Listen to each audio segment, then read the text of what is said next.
22 and 53 and 11, 31 and 32 are cross-references to this. And by the way, this journey that we're talking about here is a very, very long journey. And does anyone have the Amplified Bible open here at the moment too? So you can go look at that. I forgot to bring it. I don't know what other you have. Translations. The New American Standard is good. The Amplified Bible explains the tenses and all of it in Greek and Hebrew pretty good. You've got the Amplified Bible there. New International. You've got the New International Version. That's made by very good. It has a very good Greek text behind it. Okay. Brother Abe asked me a little bit earlier tonight about this text and that one. He asked me why I didn't like Textus Receptus in the Greek text. Textus Receptus is at least a third generation text. What do you mean third generation? Translated from other languages. Jerome translated the Hebrew Old Testament. Actually, he more used Greek than anything else. I don't know how much Hebrew he knew or whatever. But he translated the Hebrew, or the Old Testament, from at least from the Greek Septuagint into Latin. And then the Greek New Testament that was received, he translated it into Latin. When they did the translation or the printing of Textus Receptus, or Stephen's text, the advertisement scheme was, this is the received text of God. This is the one we received from God. And in all reality, it came from Greek and into Latin and then back into Greek. Was not Greek. It was not a direct translation from the Greek text, and therefore there were many, many errors in it, in the Greek text, in Textus Receptus. Am I answering your question a little bit, Brother A? When Westcott and Hort came out, Westcott and Hort were scriptural scientists, textual scientists. And they said, you know what, there's enough Greek manuscripts that I think that we can put together a real Bible from the Greek, not from Latin, not from translations, but from the real Greek. And so they did. And they had a lot of variant readings in there that were different than Textus Receptus. A lot of people went on the bandwagon and everything. The King James Bible was translated not from Greek or Hebrew, but from Latin. They did use and refer to the Septuagint some, and they refer to the Textus Receptus. So the text in King James is going to be a lot different than Mesolauan, or not Mesolauan, but New American Standard, or any of the other translations this side of the King James, because they have better Greek manuscripts. In yours, the New International Version will say it's made from manuscripts a little different. And then when you'll see variant readings in the columns, in the study Bible, it'll say this wasn't there, or this was put in, this phrase was different. One of the most fantastic examples of this is the woman that was caught in adultery. It's not there. Not in the original language. It's not there. Well, in the Hebrew Bible, I will refer to the Greek Septuagint a lot, and I do, because the Greek Septuagint is a very foundational part of the Old Testament. Because in Jesus' time, they were not using the Hebrew Bible. They were using the Greek Septuagint, which is a translation of the Hebrew Bible. Now, you know that they discovered the Dead Sea Scrolls. Well, I haven't seen a total translation of the Hebrew from the Dead Sea Scrolls into Hebrew yet. I don't think there is one. I don't know why they haven't done that. That would be, to me, would be extremely foundational work. There were a lot of quoted scriptures in the rabbinical writings from Hebrew before Jesus' time. The Septuagint was translated from Hebrew what year? Do you remember? What? The Septuagint was translated from the Hebrew Bible what year? Do you remember? From 300 to 280 BC before Christ. The Qumranians. Now, on Sunday morning, I showed you some biblical archaeology for the last 4 weeks, not this week, but before that. And we looked at the Qumran caves. Some of the baptismal fonts of the Qumran caves date to 700 BC. 700 BC. They say that some of the Qumranians, or these different occupations of people that were there that were copying the Bibles and everything else, could have gone back to almost 1000 BC. So some of the texts that they were copying from there at the Dead Sea could be 1000 BC. And you have to really dig in information to find out what I just told you. Because it just doesn't say, there isn't very much. I was there. I have seen the manuscripts. I've seen the Dead Sea Scrolls, the Qumran caves, and all that kind of stuff. And I have some information that sometimes they don't cut out a lot, I guess.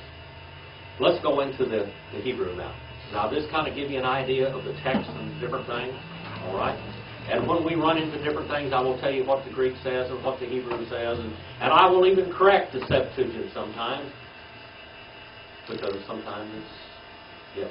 You were saying, and you said last week, that in Jesus' time, and Jesus was actually quoting sometimes from the Septuagint. Mostly from the Septuagint. Well, okay, like in the synagogue, though, when they unrolled the scroll, was that? That was Septuagint. That was Greek? Yes. So they weren't even using the Hebrew? They weren't using Greek. Now, when they did the festivals, they would speak in Hebrew. But it was just like a Catholic in a Catholic church with a priest speaking Latin. They don't know Latin, but they know what to do when he says this. Okay? So that's what they would do. I remember many Hebrews, well, Zola Levitt, he said he used to, when they were going to the different festivals, sometimes the kids would giggle because the language sounded funny, because they didn't speak that language every day. The Hebrews today are trying to push, the Jews today are trying to push that they've been speaking their language all these years. They did not. And one of the greatest evidences of that is the word synagogue is not moed, it's synagogue. That's the Greek place for the gathering, going together. Moed is what it is. It's not the same. The word synagogue. The synagogues, when they did those, when they established synagogue worship services, they were studying the Bible in Greek. And that was before they even returned all the way back. They were scattered here and there and everywhere. Yes. What's a Masoretic? The Masoretic text? Yeah. The Masoretic text, the Hebrew Masoretic text.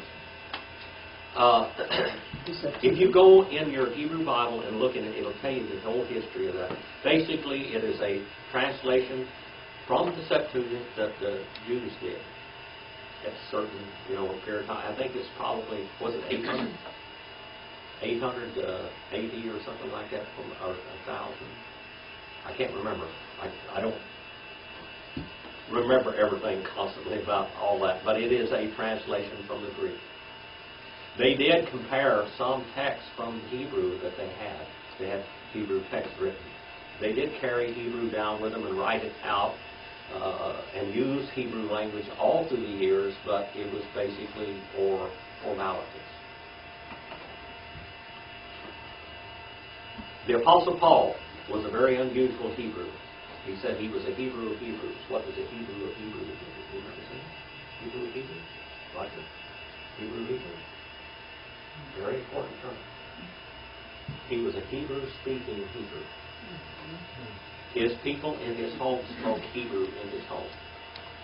That was an unusual thing. Very unusual, okay? Hebrew of Hebrews. 24:10. Why yikah? Ha'aved. Asarah. Gimolim. That even sounds like a camel a little bit, doesn't it? And then Migimale. Okay.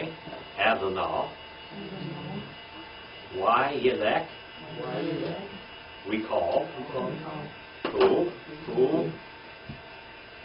Adonah. Bayudah. Why Yagam? Why Yelek? El. Aram. Naharayim. El. Here. Aram. Now, I started to say a while ago when we got right into this was a long way that he traveled. This wasn't just a jump across the street or around the block or a trip to Lamont, okay, or Harvard or something. This is a long journey that he was on. And he kept on taking the slave, 10, all right, 10, the slave, and then 10 camels, from camels his master, all right, from camels of his master, Adonai. Remember what Adonai means? Adonai. What's Adonai mean? Lord or King of Kings. The Greek equivalent to Adonai is what? What is the Greek equivalent?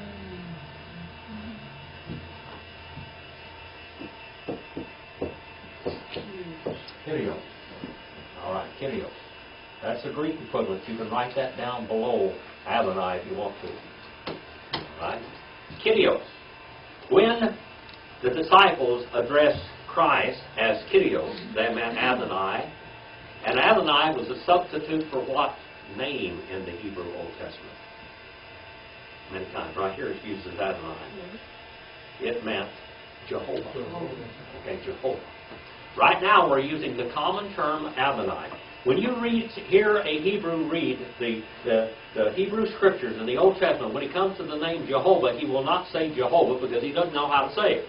He's going to say Adonai. A Messianic Hebrew may say Hashem or Hadabar. Okay? Because they know who that is. Okay? The person is Jehovah. Jehovah means what? What does the name Jehovah mean? It comes from Hayah, a verb. All right, that's what it comes from, Hayah. All right, and here we have Yah, Yah. If you wanted to breathe it, just the Yo and just breathe out. Starts with a Yo and you just breathe it out. We don't know how to say it. It's not punctuated. The Hebrew Bible wasn't punctuated until about 500 or 600 years ago. Period. I had a friend who sent me a text message the other day in Hebrew, and I couldn't read it because it didn't have a vowel in it. Yeah. You get good enough. So I sent him back and he said, "What?" Ma. Anyway, or T in Greek, Ma in Hebrew. All right. And he took the slave 10 camels from camels, his master. Okay? And he went, and all we call. And is we, and call is all.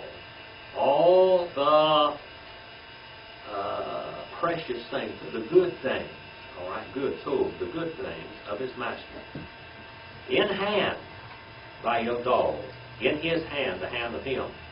And Wayagam, and he rose up, and Wayelek, and he went. He rose up, kept on rising up, and he kept on going unto Aram.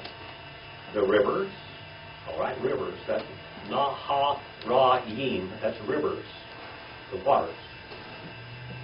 Unto city Nahor, all right, Nahor, unto the city of Nahor. Now the word Jehovah comes from the word to become, okay? And it is he who shall become. He who shall become. That's the one. So here we have the word Adonai, the root of it.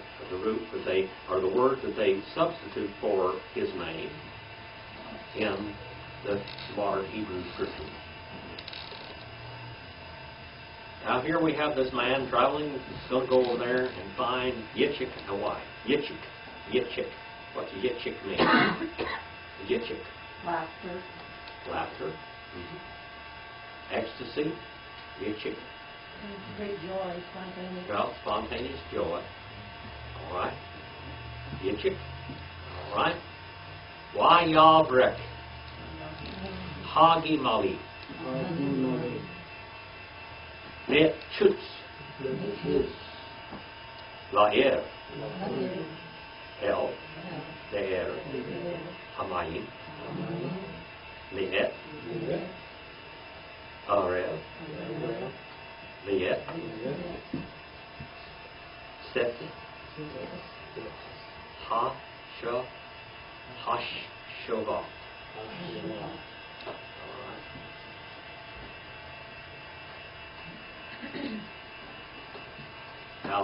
I have written down here at the bottom of this, remember how many times that women and men meet at wells. They call the modern watering hole bars. And that's all, okay? These are the old watering holes, okay? They used to, the cowboys say, I'll meet you at the watering hole, and you know whether he's talking about a watering hole or a bar someplace, okay? Now this is where many romances began. Many marriages began at these watering holes. And he calls to kneel the camels. And when I showed my slides on the screens here, there was a slide of me getting on a camel with a camel kneeling down, and then the camel stands up and goes his way, and then he kneels back down. You don't climb on a camel like you do on a horse. Okay. But American Indians many times made the horses kneel for them to get on there. Matter of fact, the American Indians many times would make their horses lay down when they were in times of battle. They would make them lay down and hold still. And then when the enemy was close, they'd jump on the horse and spur the horse on. And the horse would jump up and he would be there before they know it. They'd be hiding in the bushes. Maybe they got that from the camel drivers. I don't know. But the camels lay down. Calls to kneel. Third person masculine singular, hithel, wow, consecutive, imperfect, to kneel the camels, the ha-gemalim. Now look down on page 138 in Davidson. See what I say there? There's where you can look up the root of camel in Davidson. And then me-chuts there. Me-chuts. I don't have me-chuts in there, but you can put a kind of, it's like a CH, that chet, instead of a het. Me-chuts. From outside the air, the city. See, we have a preposition on the front of that city there, air. See that? Outside the city, El, unto the Be'er. Be'er. Be'er means well. We have Be'er Sheba. We have Be'er Sheba in the Bible, don't we? The well of Sheba. All right? Be'er means well, or cistern, and it could mean a well that it's not flowing basically, but it has water in it flowing into it. A well has a static level in it most of the time, a static level. You have a 150-foot well, and the water may stand at 50 feet or 100 feet. When I was over there at Jacob's well, was 90 feet deep, if I remember right, and about 7.5 feet in circumference because it was hand dug by Jacob's people originally. Sometimes it was deep into whatever. But I can't remember where the static level of the water was. It was probably about 50 or 60 feet where the water would flow up to a certain amount, certain height. Be'er. So I thought I'd tell you a little bit about Be'er, okay? Hamayim, the well of the waters. This well had a lot of water in it, okay? At evening, Le'et, at evening. Erev, evening, at time, Le'et. Seseh, going out, call infinitive construct. Going out, ha-shavot, the women. The women. What does woman mean? What does woman mean? Out of man. That's what woman means, because that's where woman was taken out of man. She was not taken from his rib, and she was not taken from his side. Where was she taken from? Sides, plural, and from his bones, plural. Not just his rib, but God took all of woman, all of feminine man out of man, and made you woman. From flesh and blood and bone. Bones, and fleshes and bloods. That's what it literally says in Hebrew. Bones and fleshes and bloods. Cindy, do you have the Amplified Bible, what it says there, the last two verses? And the servant took 10 of his master's camels and departed, taking some of all his master's treasures with him. Then he journeyed to Mesopotamia, between the Tigris and the Euphrates, to the city of Nahor. And he made his camels to kneel down outside the city by a well of water at the time of the evening when women go out to draw water. All right, now we have gone a long way. We have covered a lot of ground, Okay? Yes. Before are you saying that Adam was both feminine or masculine? Adam and man Adam was the whole human race. The whole human race. And he took what he was going to make into a woman from Adam. It didn't mean that he was masculine or feminine. It said that he took woman out of him, and he made this woman, Isha, made woman. Okay? In Adam, originally, God created the human race in Adam. Adam was not happy. God gave him animals to be companions with, and they were not, it says, worthy of him or on the level of him. And it said, I will make a helper worthy of him. And he put him to sleep in a hypnotic trance. Hypnosis is what it says in the Septuagint. And he took from his sides, he took out of him, out of man was woman. And he made feminine man. And here was masculine man, and here was feminine man. Okay? He wasn't They're made different. He wasn't the rib. What? He wasn't. No, it was sides. When King James translated, when they translated the original Genesis, they didn't know what to say. It said ribs or sides, but it was plural. It's sides. The rib is your side, isn't it? You push on the rib, you push on your stomach, and this gun goes in. You know. But the ribs are solid, so that's why they put rib. But it was not rib; it was sides. And it said he took bone, and he said bones and flesh and blood from him. I used to remember the old church would say, if you check a man out, he's got less ribs than a woman does. And all this kind of stuff, because the God took it. But that's not what the Bible says. It's kind of like the young earth theory today, that the earth is really young. If the Bible taught that, that would be fine, but that's not what the Bible teaches. The earth is old. Man has been here 6,000 years. That's it. But the earth, we don't know how old the earth is. We can't take and when you stand on a Bible principle, you better make sure that it's in the Bible. As simple as that. Because many premises have been caused and started by people that didn't know what the Bible said. Okay? A preacher was saying God took out the rib, he didn't take out bone from his skull or bone from his foot, but the rib, because he wanted the woman to be close to the man and to his heart.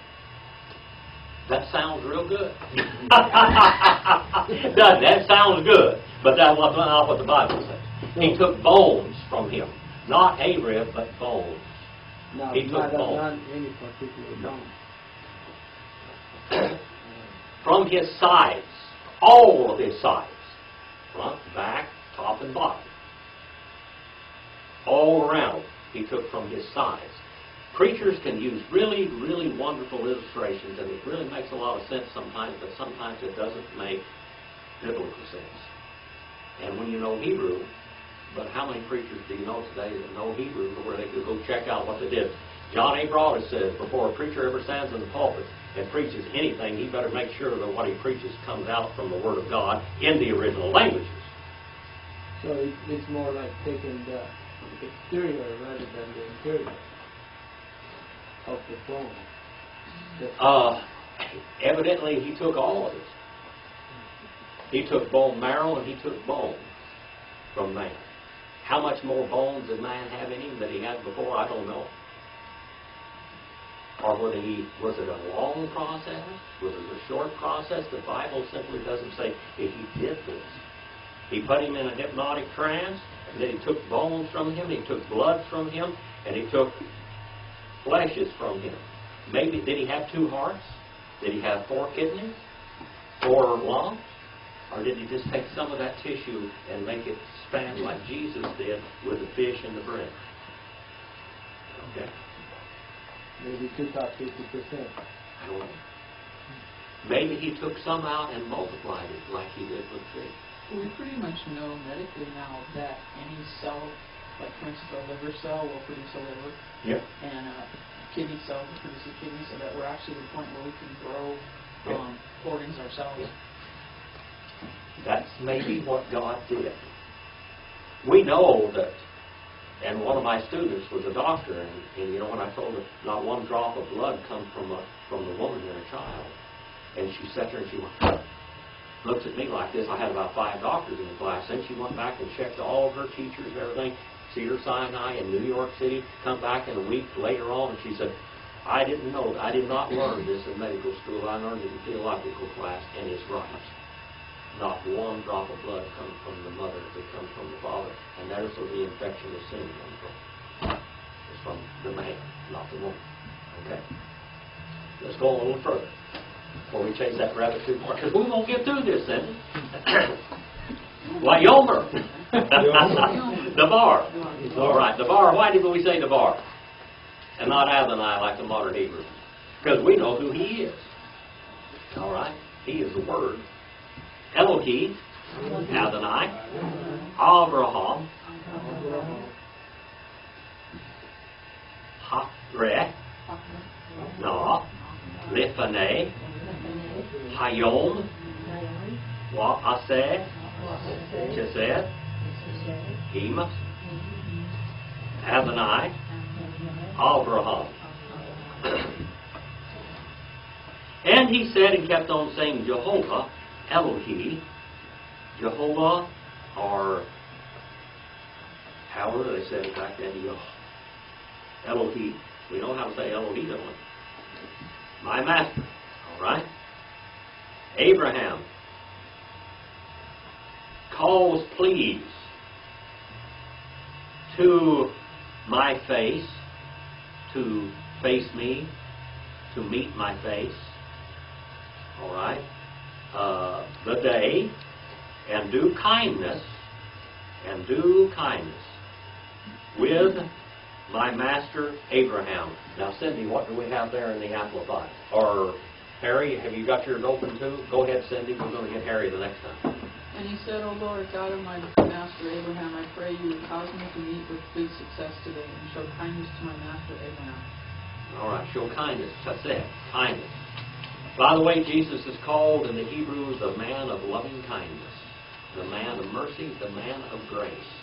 By grace are you saved through faith, not anything out of you.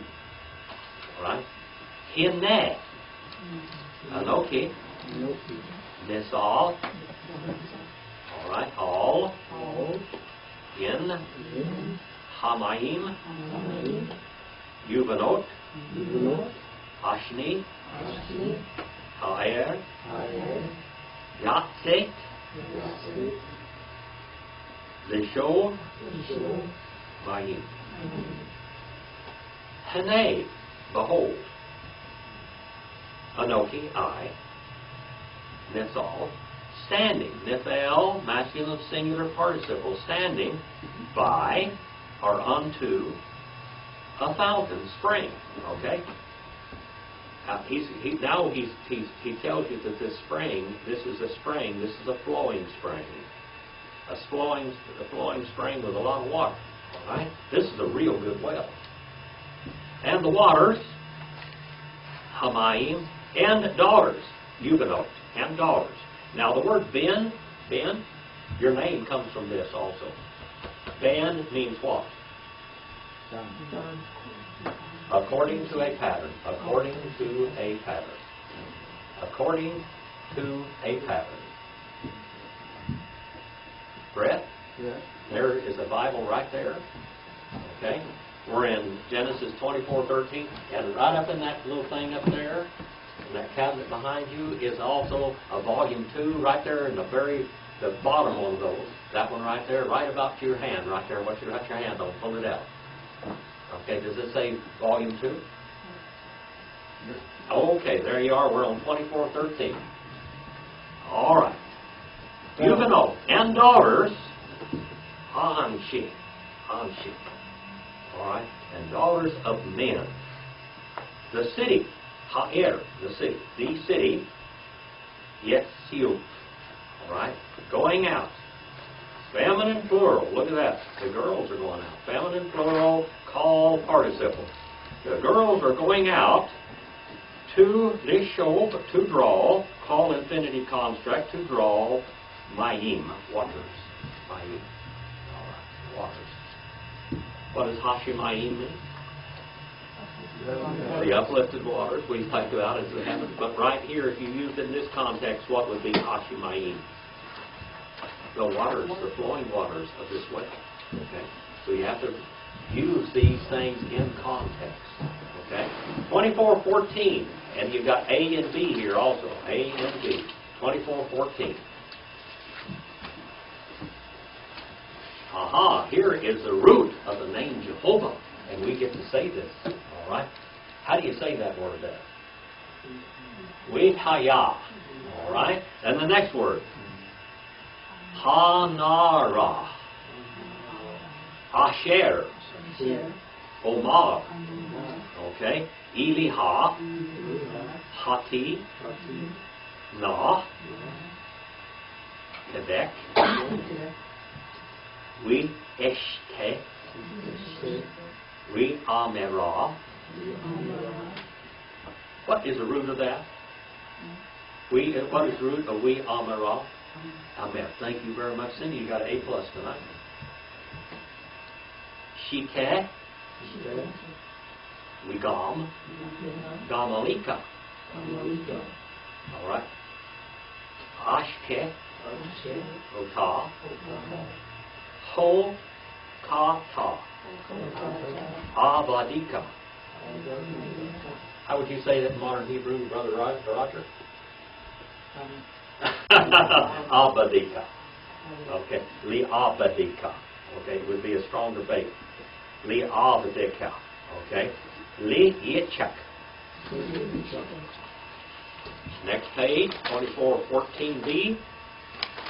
Yuba. Ida. Ki. Asita. Hased. All right, now that is like a chased, say a little bit in your throat, like you're clearing your throat. Chased. Okay, that's a kind of a CH sound. Im. Adonai. All right.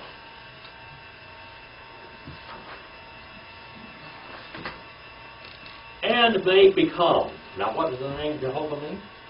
She who shall become, and that's from this root right here. Okay, that's what it is.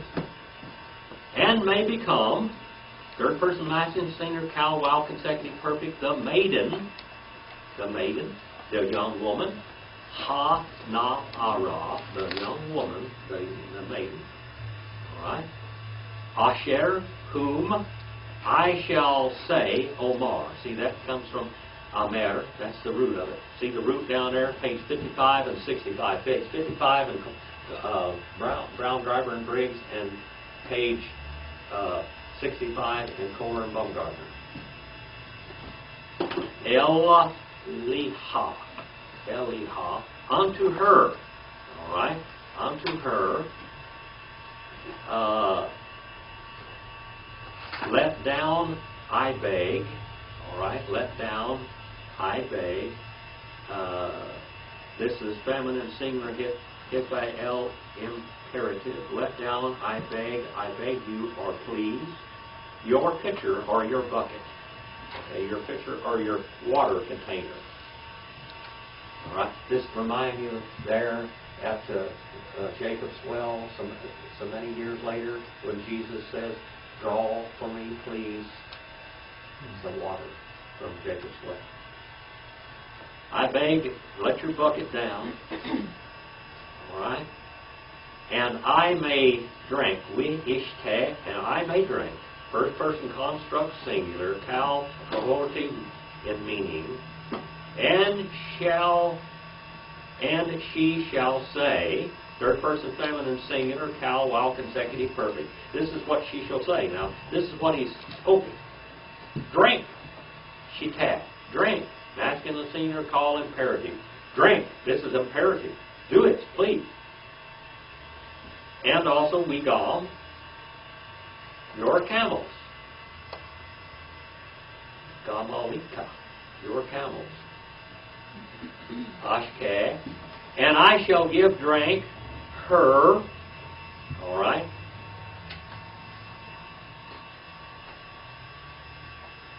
you have designed, you have decided for your servant, for Isaac. Okay? You have decided. We're going to go back and we're going to look at this, Brother Harry. Have you got your Bible open over there? And then Yuval, and by it I shall keep on knowing. I shall keep on knowing. First person construct singular. Cal imperfect. I shall keep on knowing because you have done, second person masculine singular, Cal perfect. You have done this. This is completed action. Kindness, a mercy, grace. This is the word grace right here. It is in this word. Charis, chetet. All right? Imma Avenue, my master. All right, it says, Hote epoiesos elios meta tu kyrio mu Abraham. Okay? In the Septuagint it says that having performed a mercy, the Elios, a mercy with the Lord of me, Abraham. All right? You perform. The God of heaven performed a mercy. Toil is what the word comes from there, that word in Greek. Toil, what is toil? What is it? What word in English do we have that comes from toil in Greek, which means I make or I perform? What word in English comes from toil? Poem. Poem, when you make words rhyme. Poem. Let's go back now. Harry, I want you to read this for us so we can understand it a little bit better, okay? 13 and 14? 14, period. Oh, 13. We did 13, didn't we? 14 okay, what? 14. 14 24:14. Harry. Okay. And he let it so be that the girl to whom I say, pray, let down your jar that I may drink. And she replied, drink, and I will give your camels drink also. Let it be she whom you have selected and appointed and indicated for your servant Isaac to be a wife to him, and by it shall I know, by it I shall know that you have shown kindness and faithfulness to my master. All right. The word there, designed. Look at that word down there. That's second person masculine. Get the L perfect. You have designed. It comes from, it's hokata. It comes from yakah. Yakah. And it means to make a pattern. You have designed. You have designed my master's life for him. You've laid it out before him.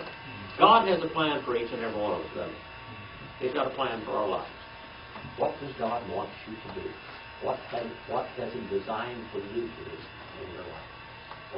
What kind of a design does he have for your life? Because he has a design for all of our life. He has a design for every one of his children's life.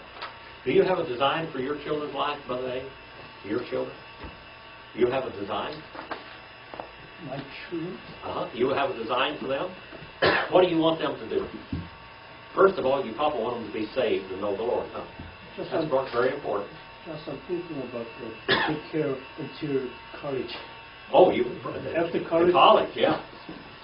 You want them to educate them. You want them to know the Lord.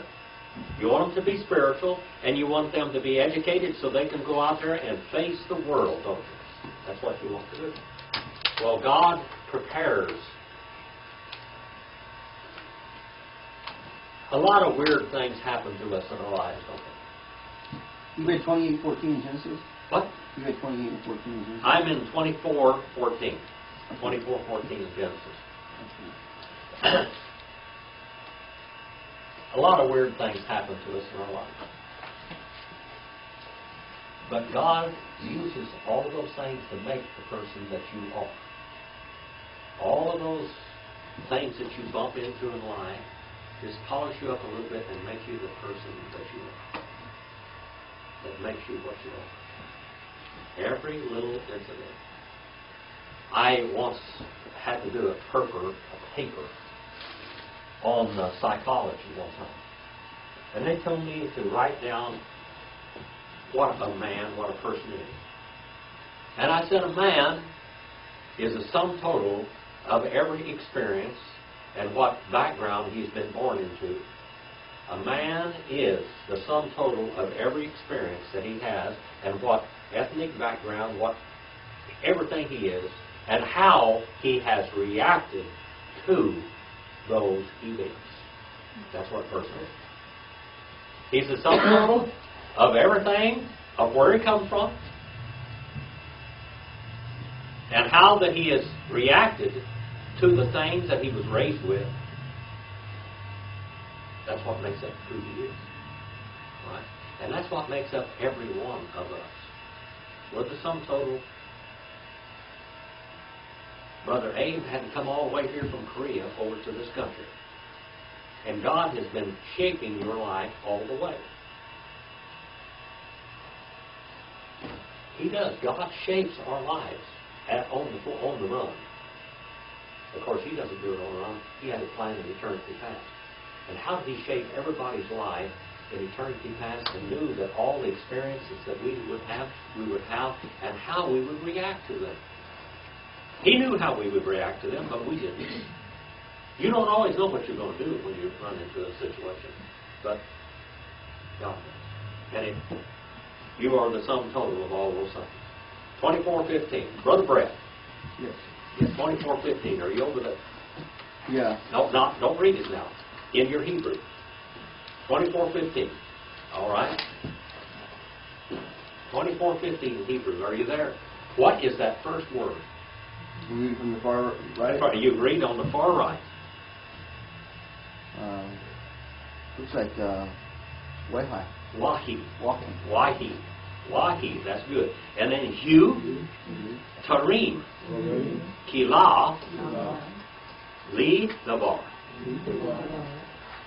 Wikene. Rivka. Yatsik. Asher. Lida. Live Tuel. Then.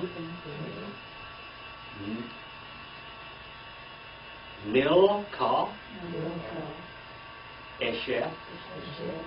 Nachor. Bachi. Abraham.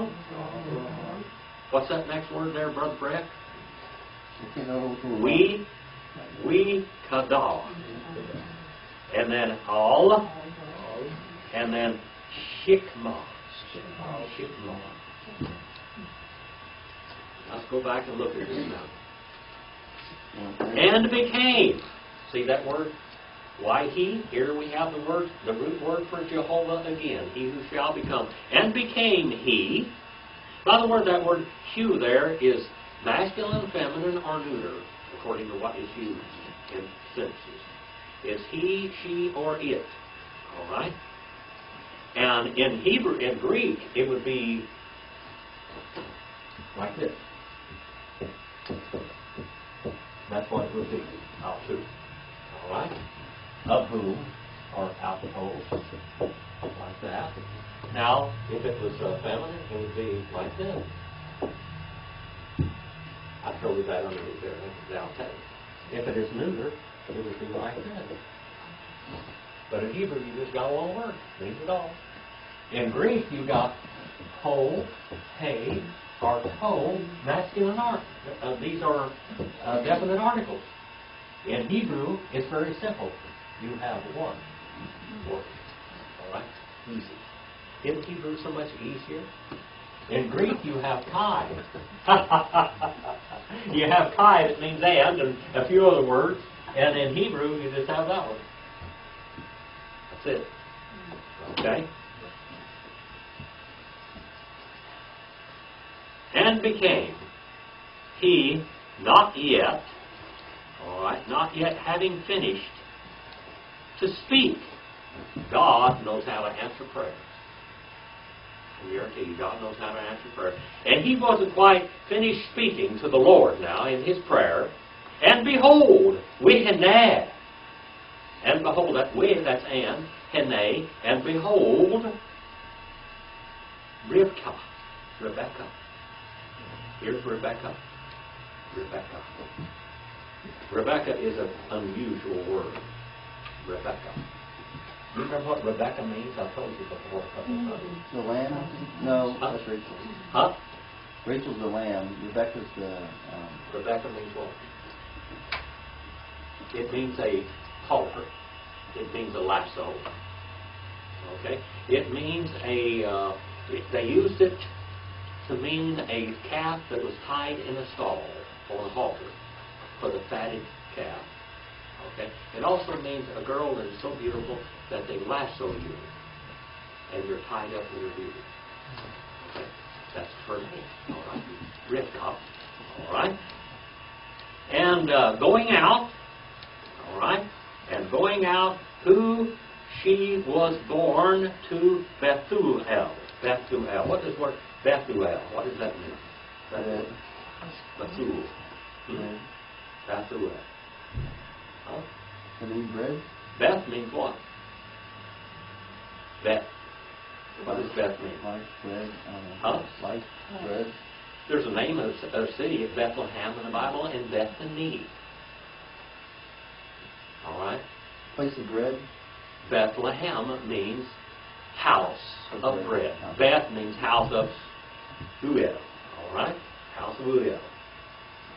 And then it says, son of Milcah, wife of Nachor. It tells her whole lineage here, okay? This is the right woman. Exactly. Now, Abraham's father was married to more than one woman.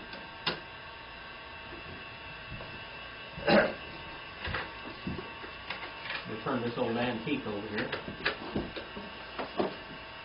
Abraham's father was married to more than one woman. Okay? And Sarah was the daughter of Abraham's father, but not his mother. But they had the same lineage. They had the same mother's lineage. The same father's lineage. They had the same father going all the way back. So Sarah was Abraham's half-sister. Okay? She was his half-sister. Now this is where it goes back to Nahor, and it goes back to Milcah, and so on and so forth. And Nahor, and brother of Abraham, and pitcher upon shoulder. Okay. Now, Brother Brett. Yes.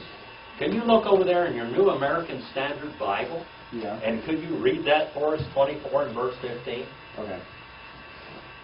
And it came about, before the hand finished speaking, that behold, Rebekah was born Bethuel, the son of Micah, the wife of Abraham's brother Nahor, became, is that right? Became? Out of her jar on her shoulder. Okay. Now, Brother Harry, read that to us in the Amplified Bible. It'll be a little more explanatory. Before he had done speaking, lo, out came Rebekah, the daughter of Bethuel, and son of Micah, and Nahor, and the brother of Abraham, with her water jar on her shoulder. All right. This is a close relative, isn't it? It's exactly like it. Like he wanted him to go and get one of his relatives, so they would be of the right lineage, of the lineage of Zeth, the pure line, all right, that he wanted this child to marry. And she goes, and God has prepared the way, and He's prepared this girl's heart. He's prepared everything. Okay? Here we have. Now, here's the woman. Now, we've got her. She's prepared. 24 and verse 16. 24 and verse 16. 24 and 16. All right. We hanara. Okay. Kavat. Mareh. Meod. Bethulah. Weish. Lo. Yida'a. Wataret. Ha-ha-na. Wati male. Kada. Wata'al. Well, there's a lot in this verse. Where are we going to finish tonight? Where's the last of yours? That's it. That's the last one. That's good, because I can't go any further than this. And let's go. Let's go back now. We ha nara. All All right? Now we're talking about the dress code of a virgin. Tonight, this is what we're talking about. Right here in this verse is the dress code of a virgin. He knew exactly what she was. The people back then that they were supposed to wear a dress code. We have some people in the Bible that are guilty of wearing the wrong dress code. Who were they? Well, Sarah. Sarah. She dressed like a virgin when she wasn't. She dressed like an unmarried virgin before Pharaoh. And she did it before Abimelech. And they married her. Both of them wanted to marry her because she was not dressed right. The girl was a flagrant floozy. All right? Now this woman here, we're going to find out later on that she does the same thing. But right now, she's a virgin. Okay? Wehenara, and the maiden was beautiful, tov. The word tov, this comes from Tobah. She is beautiful. She's a beautiful girl. There's feminine in that word. She was good to look at. She was beautiful. She was captivating. All right? This is Rachel, okay? Or Rebecca, that is. Rebecca. And Mare, in appearance, exceedingly. She was a knockout. Okay? She is beautiful. She could capture your heart with her. She could lasso you with her beauty. Okay? And then Bethulah. Oh, we could go round and around with this one here. There's Alma and Bethulah. There's two words for woman and virgin in the Bible. Alma, in Isaiah 7:14, it talks about the yes. Oh, no, go ahead. It doesn't go over now. Okay.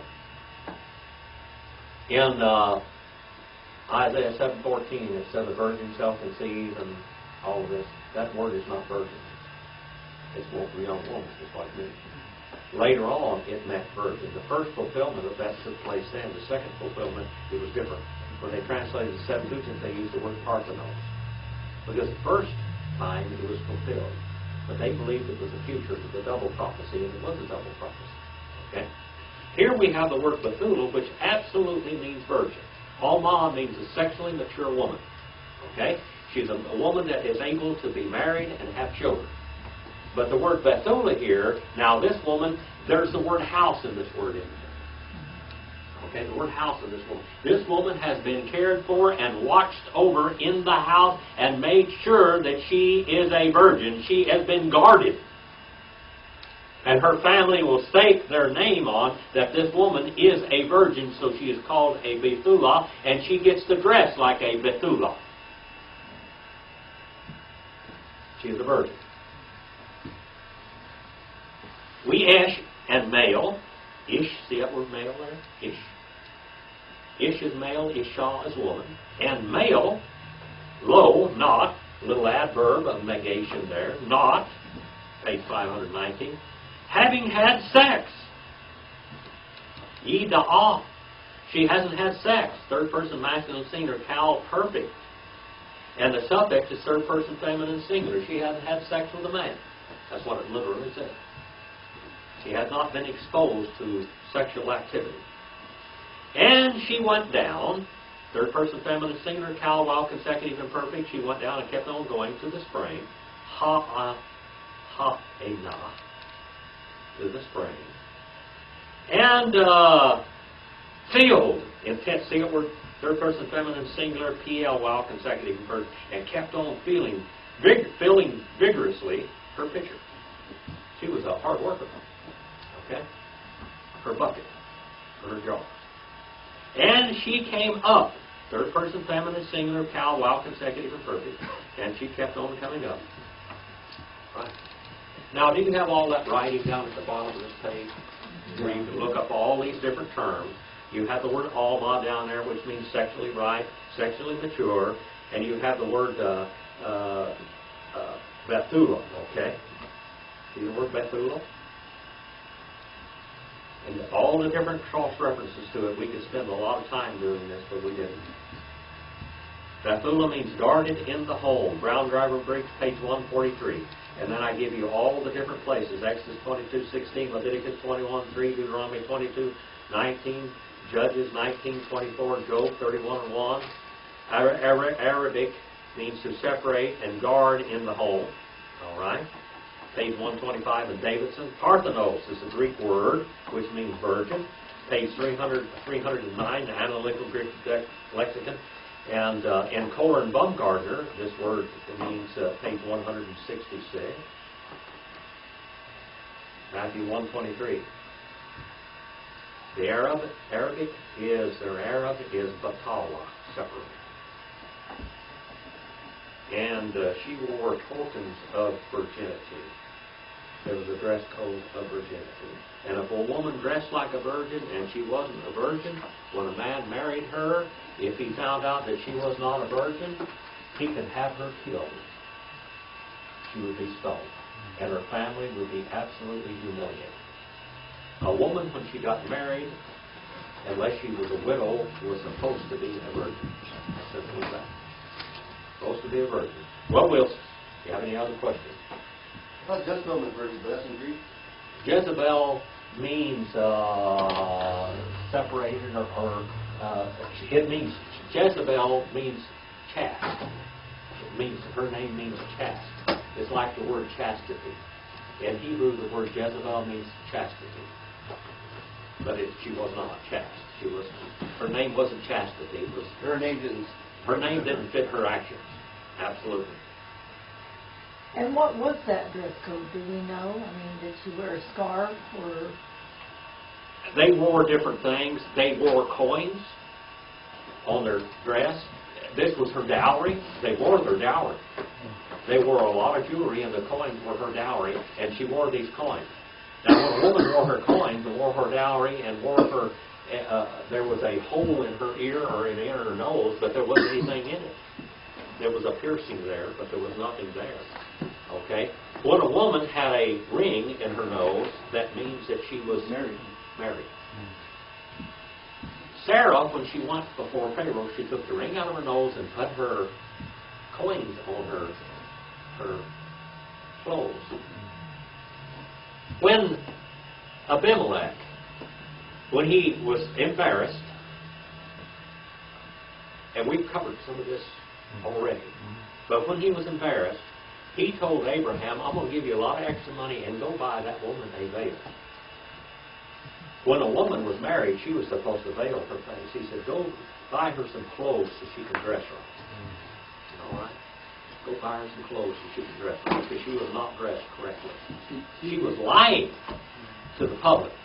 All right? Lying to the public. All right. Anything else? Why did he do that? Because Abraham was afraid to... He was afraid. Yeah. He wasn't trusting God.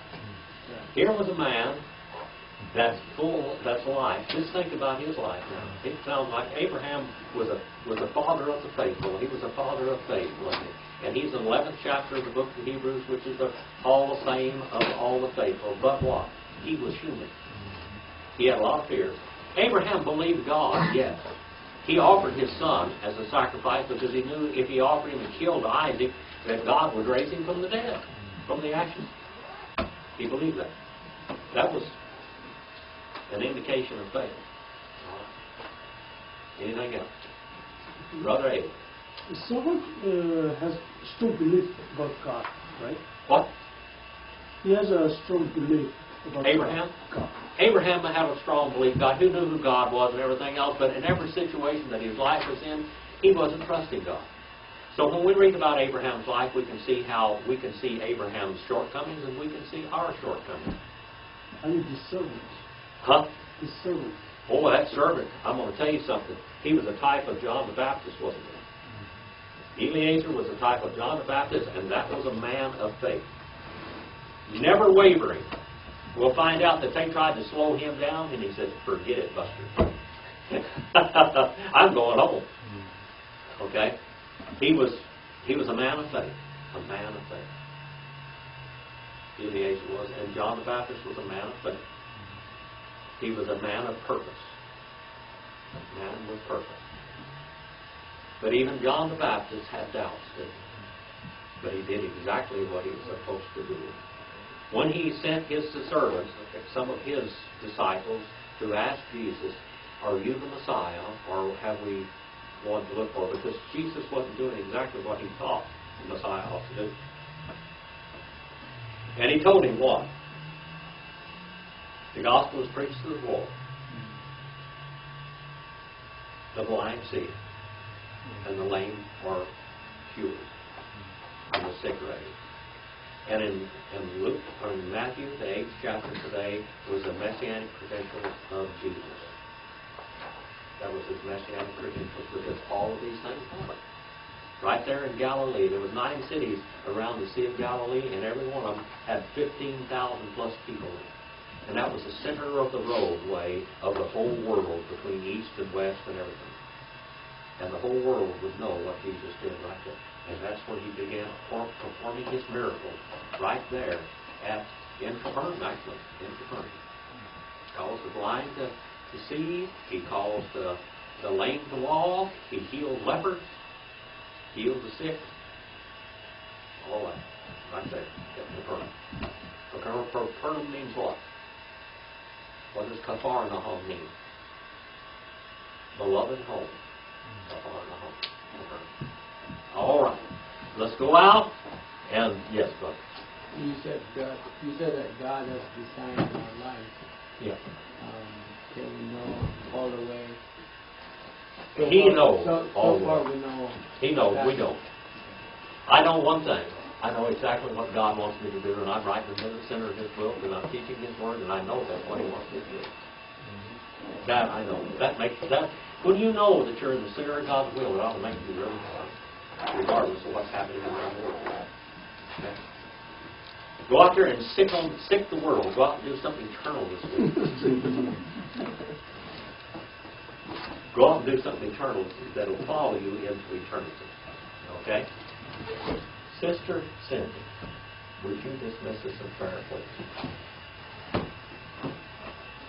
Heavenly Father, I thank you for this time that we've had to spend together, and I just thank you tremendously that you've allowed Jim to be able to have the knowledge that he has and be able to teach us and get us to understand your word and your will for us in our lives. And I just pray that every day that we would live according to what you would have us to do and to be seeking out your will and your ways. Please help us this week as we go about, that we may encounter people who we can actually speak to about your word and help us to have the words that you would have us to say. I pray you would be with us and keep us safe until next week. In Jesus' name, amen. Amen. Some people that are taking my Greek classes and my Hebrew classes, they just can't wait to see another Jehovah's Witness. And they try to convert them. It's pretty difficult. We had a Jehovah's Witness converted in my class.